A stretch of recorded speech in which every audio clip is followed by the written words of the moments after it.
Every day, we see the darker side of the world around us. We witness how people can hurt others in ways that are hard to understand. It's a sad part of life, but it's something we can't ignore.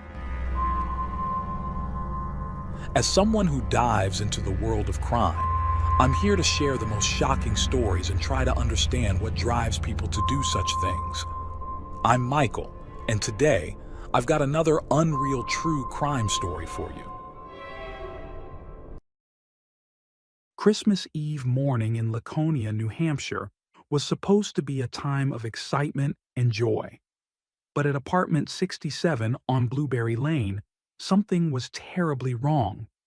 Around 8 a.m., a young girl stood outside, talking urgently on the phone.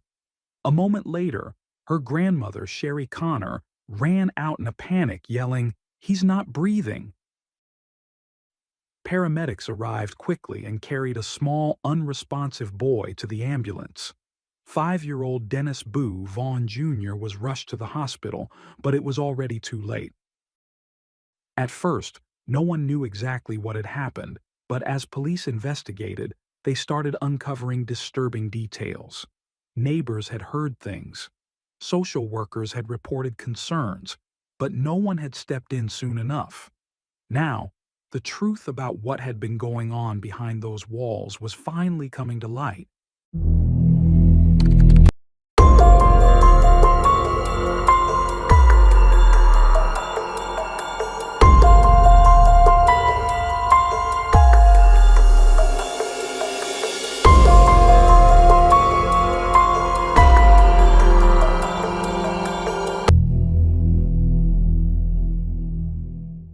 Dennis Vaughn Jr., affectionately known as Boo by his mother, Danielle Vaughn, entered the world on June 11, 2014, in Laconia, New Hampshire. From the moment she held him, she was captivated by his unique birthmark, a small patch of hair on his head that stood out against his bright blonde locks. Boo grew into a lively and affectionate little boy, his brown eyes filled with joy. Childhood photos capture his adventurous spirit, whether he was splashing around in a pool or playing in the snow. Danielle Vaughn's own childhood, however, was marked by hardship. Her mother, Sherry Connor, had a volatile nature, prone to outbursts and erratic behavior. At the age of 15, Danielle found herself in the care of her mother's friend, Dennis Vaughn, a nearly 50-year-old married man. Their relationship took a romantic turn despite their significant age difference, and within a few years, Danielle became pregnant. The couple eventually married and had 4 children together, the youngest being Dennis Boo Vaughn Jr. Unfortunately, their marriage was riddled with turmoil. Dennis Sr. exerted control over Danielle and became violent. Both spiraled into drug use, leading to multiple arrests. In 2016, law enforcement raided their home, and both parents lost custody of their children. For Danielle, this marked the beginning of a painful 4-year battle. Determined to regain her children, she turned her life around, quitting drugs, attending mandated appointments, and securing stable housing away from her husband. By 2017, the court placed Boo and his siblings in the custody of their maternal grandmother, Sherry Connor. Despite her reservations about her mother's history, Danielle hoped Sherry would care for the children with love and responsibility. However, during her visits, Danielle noticed concerning signs. Her children sometimes had bruises, and one even suffered a concussion. Sherry always had explanations, but Danielle grew increasingly uneasy. One day, she spotted distinct, finger-shaped bruises on their chins, a painful reminder of how her mother had once grabbed her in the same manner, lifting her off the ground while screaming at her. Danielle also noticed that the children appeared malnourished. When she visited them for Christmas in 2018, she was horrified by their living conditions. The home was in squalor, with animal and human waste on the floors. The refrigerator and cabinets were locked, preventing the children from accessing food. In their desperation, they drank from the toilet and used a bucket for a restroom. Fearing for their well-being, Danielle made repeated reports to the New Hampshire Division of Children, Youth, and Families, but her concerns were either dismissed or deemed unfounded. One day, she accidentally received a voicemail from her mother. In the background, she could hear the unmistakable sound of a child being struck, followed by one of her sons crying out in pain while Sherry screamed, "I hate you, you dirty dog. I can't wait for someone to take you away." In July 2019, Sherry took her 8-year-old grandson to a campground, tied him to a chair with duct tape, and abandoned him overnight. Concerned campers contacted the police, leading the New Hampshire Division of Children, Youth, and Families to remove him on an emergency basis. However, to Danielle's distress, only one of her children was taken away. Her other 3 remained with Sherry. Desperate, Danielle called authorities daily, pleading for them to place her remaining children anywhere but in her mother's care. Tragically, on the morning of December 24, 2019, emergency responders were dispatched to Sherry's home after Boo, just 5 years old, was found unresponsive. He was rushed to Lakes Region General Hospital, but despite efforts to save him, he was pronounced dead. Authorities quickly deemed the circumstances suspicious. Investigators from the New Hampshire State Police Major Crimes Unit combed through the home, collecting evidence well into the day. Neighbors living near Sherry and her grandchildren had long been troubled by what they witnessed. Joyce Hendrickson, who lived next door, recounted how she often heard shouting, banging, and other disturbing noises from the unit. Sherry shared the apartment with 3 boys, a girl, and 2 dogs, and over the 2 years Joyce lived beside them, she grew increasingly concerned. Police records confirmed that Laconia authorities had been dispatched to the residence multiple times in the months leading up to Boo's death. Joyce's son, Phil, had also noticed unsettling signs. In February, he saw one of the children outside barefoot in the cold, and by June, he observed further alarming behavior. Taking action, he recorded a video and submitted a complaint to the Laconia police. Officers visited the apartment on June 20th for a juvenile-related matter. In August and October, police also responded to complaints about the animals in the home. On Christmas Eve morning, Phil saw Boo's sister standing outside around 8 a.m. speaking on a phone to 911. Moments later, he witnessed Sherry rushing out, exclaiming, "He's not breathing." Paramedics from the Laconia Fire Department arrived, and paramedics carried Boo out of the apartment and into an ambulance, which sped away to the hospital. Meanwhile, Danielle Vaughn was at work early that morning, cleaning at Elliott Hospital. Less than an hour into her shift, a state police sergeant arrived, asking to speak with her privately. She remembered the chilling moment when he looked at her and said, "Dennis is dead." An autopsy was performed on Boo, but authorities withheld the findings from the public. Assistant Attorney General officials stated that the cause and manner of death were still under investigation, requiring additional studies to determine the exact circumstances. However, the severity of Boo's injuries led authorities to remove his surviving siblings from Sherry's custody. A court document later confirmed that significant bruising on Boo's body contributed to the decision to revoke Sherry's guardianship. The agency informed the court that Sherry was under investigation as the primary suspect in Boo's death. 5 months later, the Attorney General's office finally released Boo's cause of death: homicide due to blunt force trauma to his head and neck. Despite this determination, no arrests were made and no suspects were publicly identified. The case remained stagnant for years. By February 2022, more than 2 years after Boo's death, Danielle was still searching for justice. In an interview with local news, she expressed her frustration and heartbreak, revealing that she had regained custody of her other children and had been following up regularly with the Attorney General's office.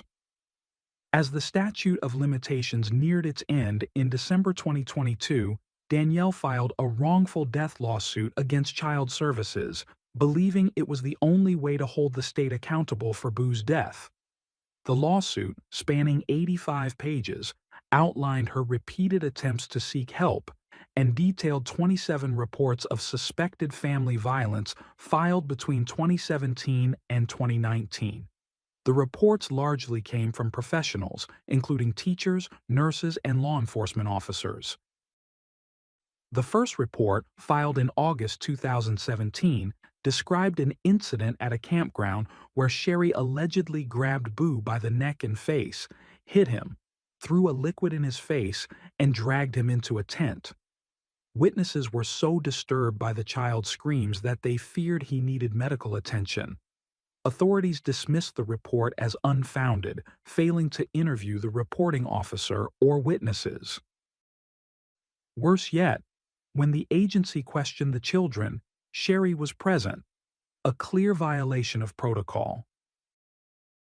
By early 2018, Child Services had received multiple reports about Boo's older brother being beaten. Two of these reports originated from Elliott Hospital, where a nurse documented 90 photographs of the child's extensive bruising.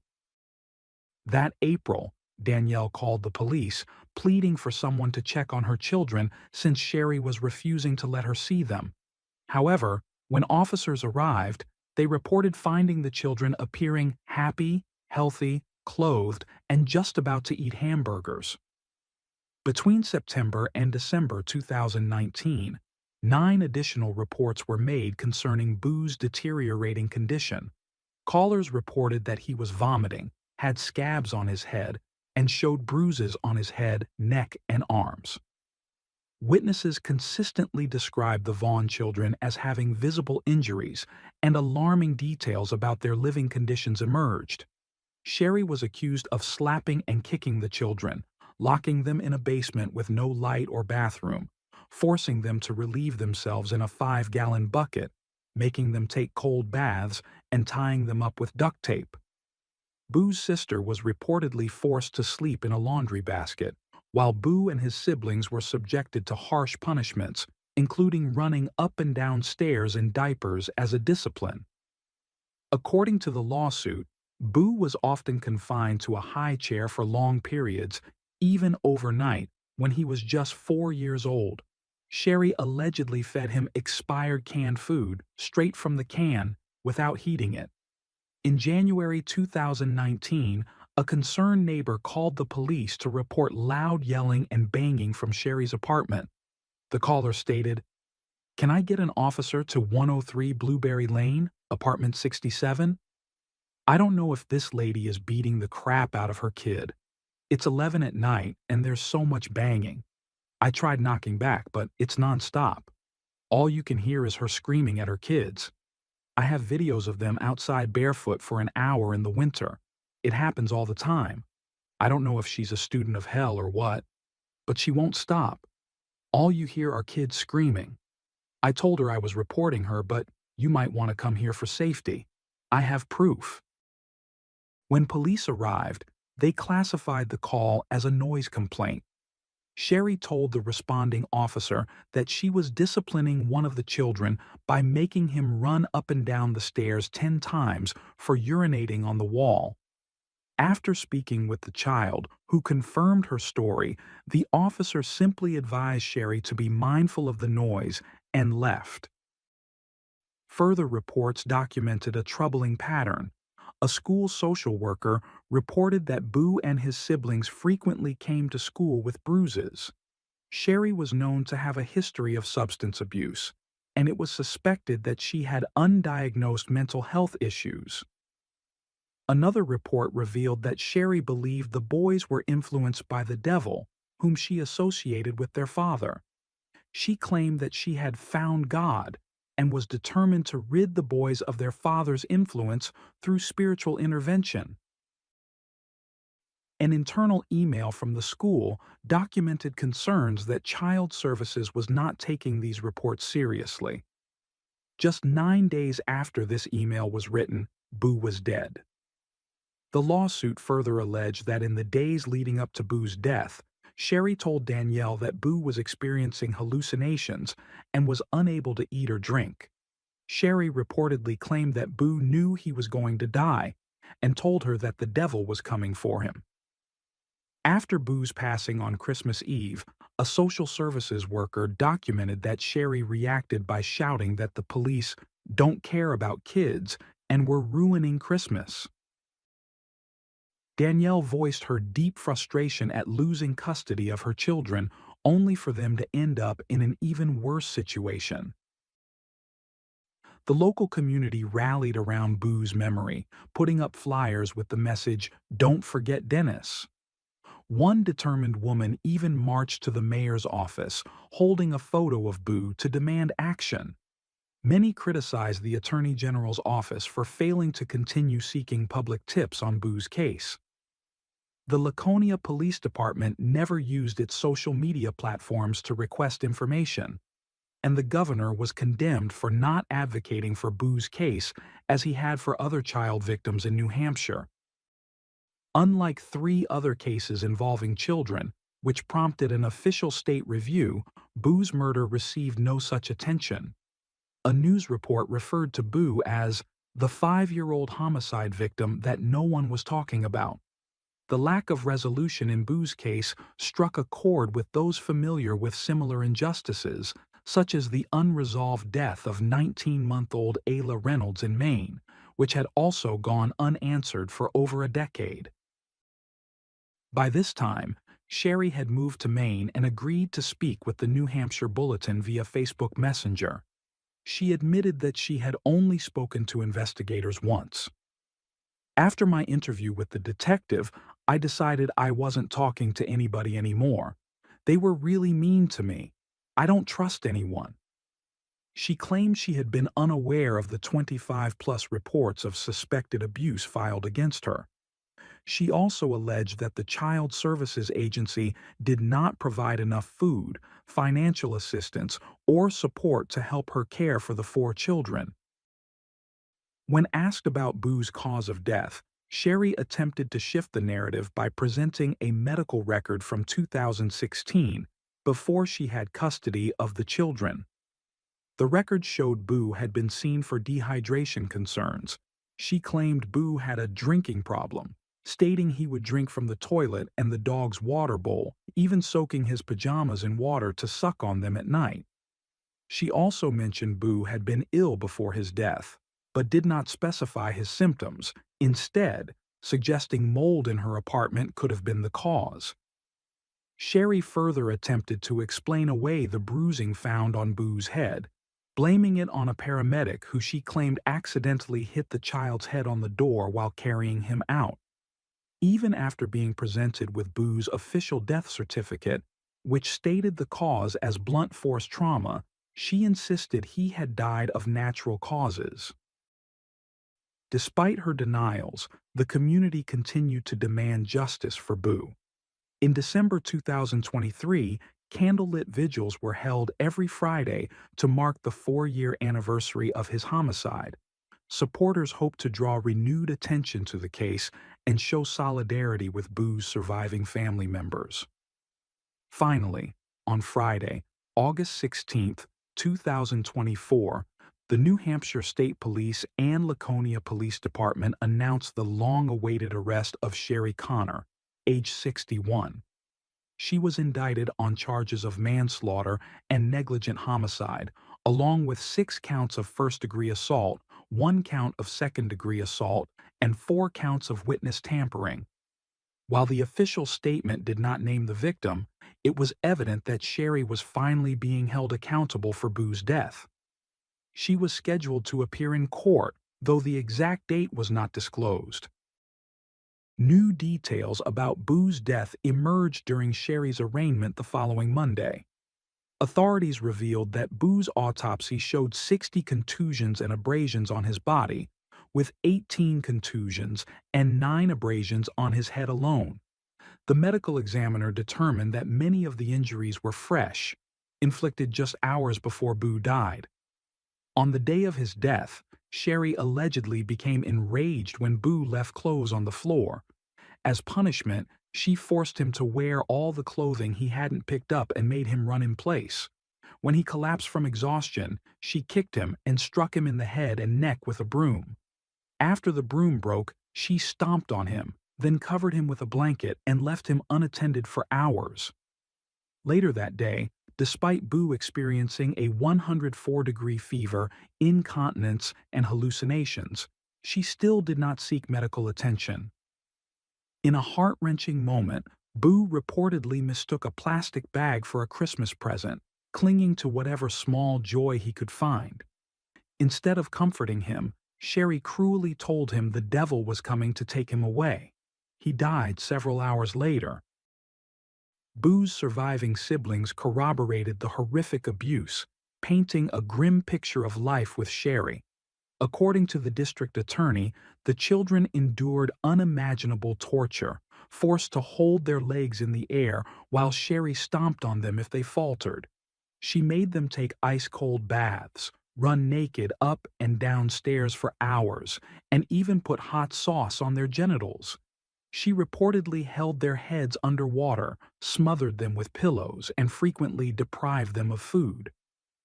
A witness recounted that she preferred suffocation as punishment because it left no visible marks. When in public, the children wore long sleeves to hide their bruises. One teacher reported seeing bruises all over a child's exposed skin after they removed a sweatshirt.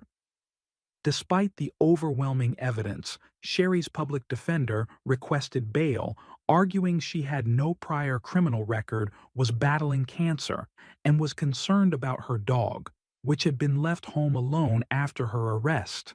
He also questioned why it had taken 5 years to bring charges if authorities truly believed she was dangerous. However, the judge denied her initial bail request. In October 2024, Sherry had another bail hearing, during which she tearfully claimed she had been a law-abiding citizen since Boo's death. Her defense emphasized that she had lived in the community without incident and posed no threat to the public. As of February 2025, no trial date had been set.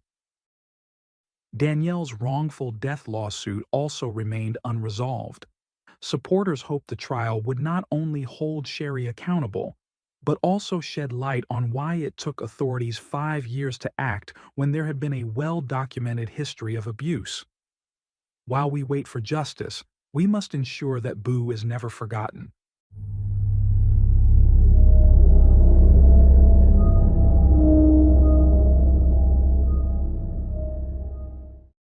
Thanks for tuning in to Unreal True Crime. If you're intrigued by mysteries from around the world, check out our new channel, Latin Crimes, where we dive into the gripping true crime stories of Latin America. Don't miss out. Subscribe now for more thrilling investigations.